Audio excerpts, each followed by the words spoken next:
পেয়ারা পিনিকে আমি দেখাচ্ছি এই যদি কোলাকুলের পিনিক না হয় মাল ফেরত এই ধরনের বড় কাস্টমার যদি পেয়ারা দিন রাকিব, তুমি কি এই যে মানে ফ্যামিলি এন্টারটেইনমেন্ট অভিনয় ছেড়ে কি এখন এই মানে দোকান শুরু করছো? হালাল হয়েছে আমি যা করবো এটাই ভাই হালাল আজ কত ইনকাম হলো? ভাই এই যে পাইনিয়ার কলেজ দিয়ে সকালে 2 ঘন্টা বেচছি খাওয়া দাওয়া চলতেছিল মাথা টাকা অনেকে আবার এই 300 টাকা একটা পুড়িয়ে বেচতেও পায় বুঝছেন ভাই অফিসে না পুড়িয়ে আমাদের একটা পুড়িয়ে বেচতেও 300 টাকা আমরা একটু আগে পেয়ারার পিনিক খাইলাম, ভালোই বানাইছিলেন। হ্যাঁ আবারও পেয়ারার পিনিক আবারও পেয়ারা পিনিক হচ্ছে তাই না? এটা ভাইরাল হয়েছে পেয়ারার পিনিকে কি কি যাবে? পেয়ারা পিনিকে আমি দেখাচ্ছি আচ্ছা আচ্ছা, আমরা পেয়ারার পিনিক খাবো। আসলে রাকিব হাসান এবং তার টিম সকলেই এটা নতুন ব্যবসা শুরু হয়েছে আর কি। এই ব্যবসাটি আসলে ভাইরাল হবে। পেয়ারার পিনিক কি অবস্থা? ভালো। এখন এটা কি হচ্ছে রাকিব? পেয়ারার পিনিক পেয়ারার পিনিক পেয়ারার না পেয়ারা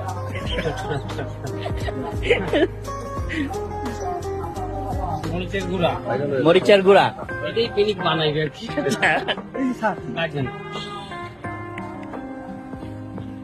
এবার তুই পিনিকটা বানানো তো তোগুলো গিয়ে তোর বরস নাই নাই রান্না তো পিনিক বসবে না এরপর এটা কি যাচ্ছে?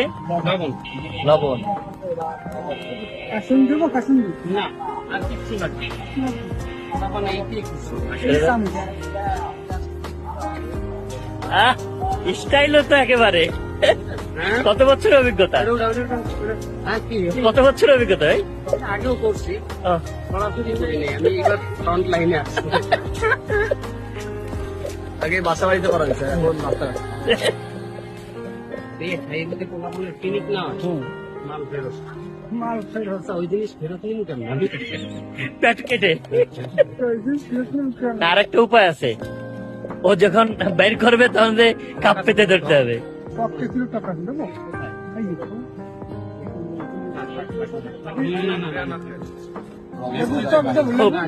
ও তাহলে অবশেষে তৈরি হলো পেয়ারার পিনিক। আমরা খেয়ে দেখি। খাই আপনার রিভিউ বাবু